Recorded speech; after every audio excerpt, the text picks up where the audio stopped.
Who says you can't go home again?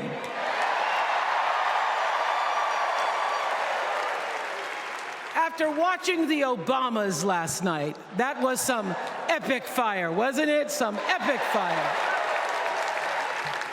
We're now so fired up, we can't wait to leave here and do something.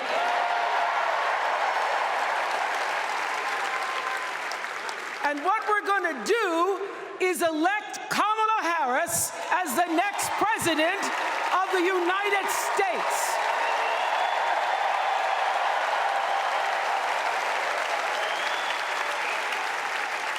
I am so honored to have been asked to speak on tonight's theme about what matters most to me, to you, and all of us Americans: freedom.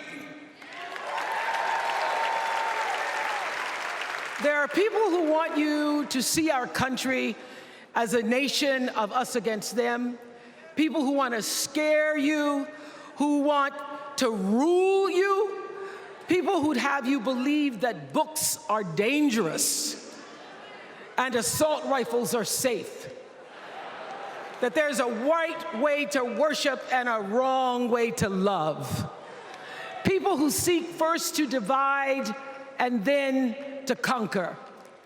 But here's the thing.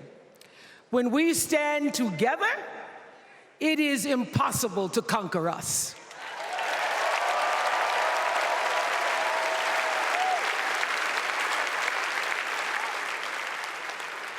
In the words of an extraordinary American, the late Congressman John Lewis,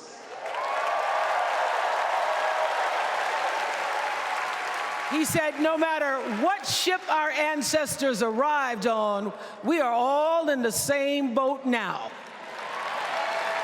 Congressman Lewis knew very well how far this country has come because he was one of the brilliant Americans who helped to get us where we are. But he also knew that the work is not done.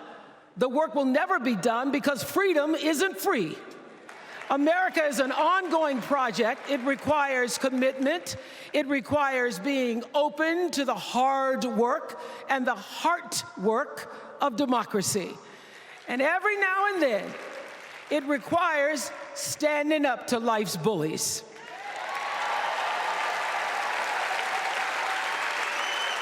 I know this. I've lived in Mississippi, in Tennessee, in Wisconsin, Maryland, Indiana, Florida, Hawaii, Colorado, California, and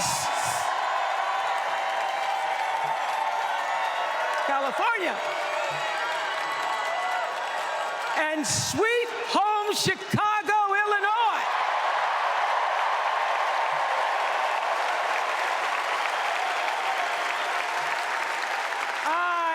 Have actually traveled this country from the redwood forests, love those redwoods, to the Gulf Stream waters. I've seen racism and sexism and income inequality and division. I've not only seen it, at times I've been on the receiving end of it. But more often than not, what I've witnessed and experienced are human beings, both conservative and liberal, who may not agree with each other, but who'd still help you in a heartbeat if you were in trouble. These are the people who make me proud to say that I am an American.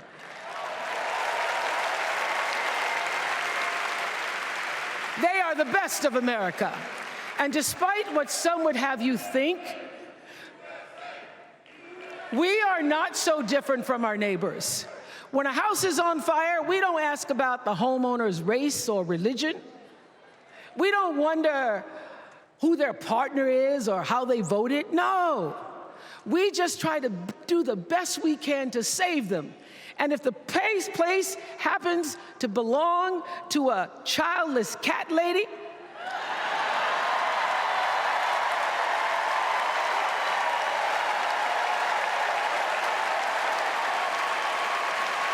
well, we try to get that cat out too.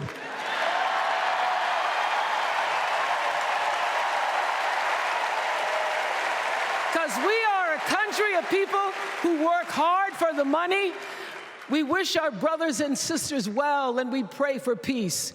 We know all the old tricks and tropes that are designed to distract us from what actually matters, but we are beyond ridiculous tweets and lies and foolery.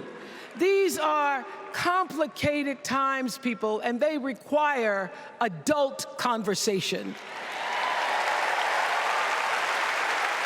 And I welcome those conversations because civilized debate is vital to democracy, and it is the best of America. Now, over the last couple of nights, we have all seen brave people walk onto this stage and share their most private pain. Amanda and Josh, Caitlin, Hadley, they told us their stories of rape and incest and near-death experiences from having the state deny them the abortion that their doctor explained was medically necessary. And they've told us these things for one reason, and that is to keep what happened to them from happening to anybody else. Because if you do not have autonomy over this, if you cannot control when and how you choose to bring your children into this world and how they are raised and supported, there is no American dream.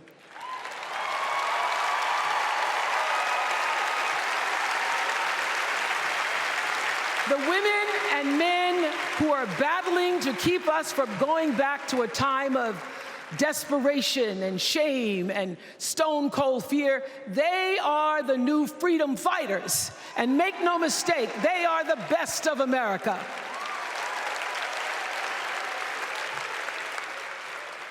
I want to talk now about somebody who's not with us tonight.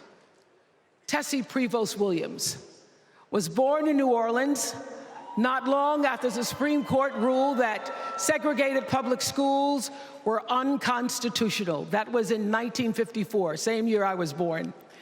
But I didn't have to head to first grade at the all-white McDonough 19 school with a U.S. Marshal by my side like Tessie did. And when I got to school, the building wasn't empty like it was for Tessie. You see, rather than allowing McDonough to be integrated, parents pulled their kids out of the school, leaving only Tessie and two other little black girls, Gail Etienne and Leona Tate, to sit in a classroom with the windows papered over to block snipers from attacking their 6-year-old bodies. Tessie passed away 6 weeks ago. And I tell this story to honor her tonight because she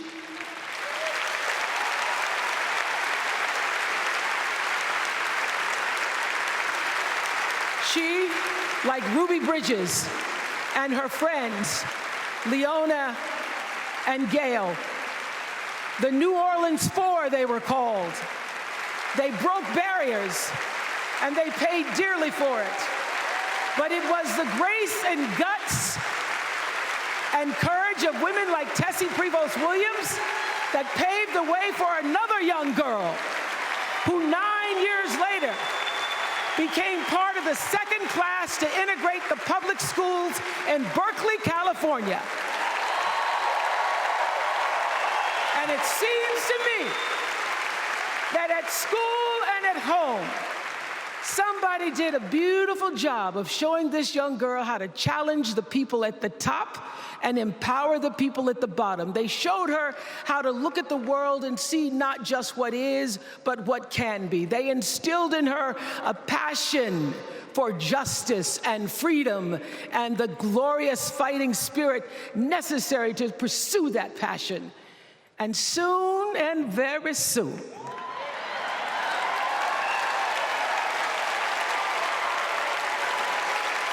and very soon, we're going to be teaching our daughters and sons about how this child of an Indian mother and a Jamaican father, two idealistic, energetic immigrants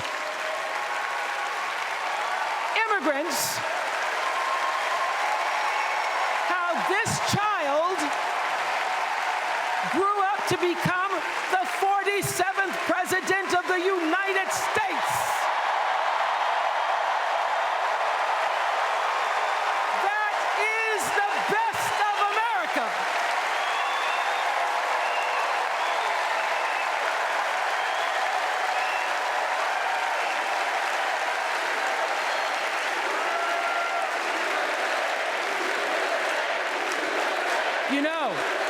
You know, let me tell you this.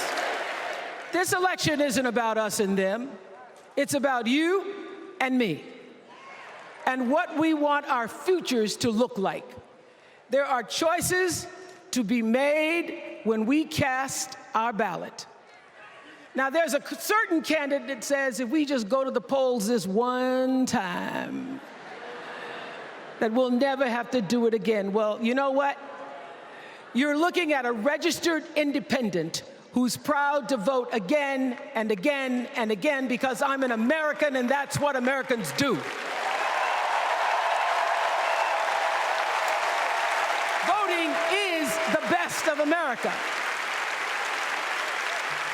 And I have always, since I was eligible to vote, I've always voted my values. And that is what is needed in this election now more than ever. So I'm calling on all you independents and all you undecideds. You know this is true. You know I'm telling you the truth, that values and character matter most of all. In leadership and in life. And more than anything, you know this is true, that decency and respect are on the ballot in 2024.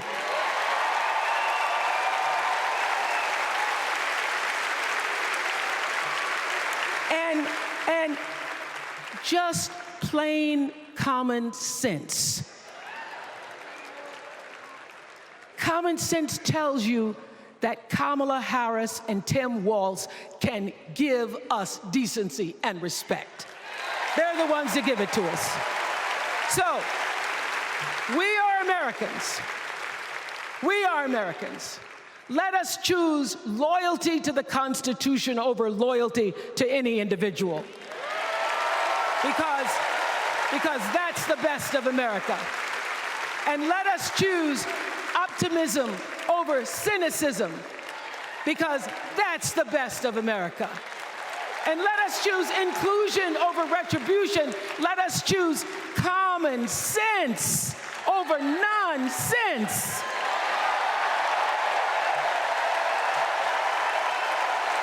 Because that's the best of America. And let us choose the sweet promise of tomorrow over the bitter return to yesterday. We won't go back. We won't be set back, pushed back, bullied back, kicked back. We're not going back.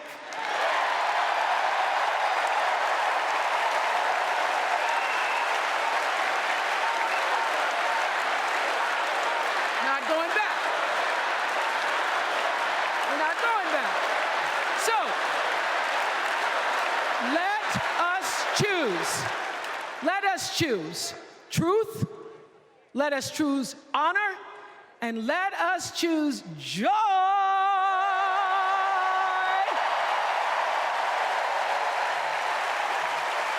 Because that's the best of America. But more than anything else, let us choose freedom. Why?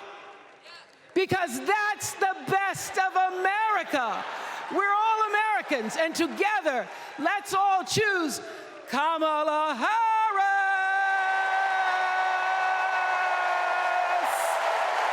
Thank you, Chicago. Thank you, America. Hey, Sean Hannity here. Hey, click here to subscribe to Fox News YouTube page and catch our hottest interviews and most compelling analysis. You will not get it anywhere else.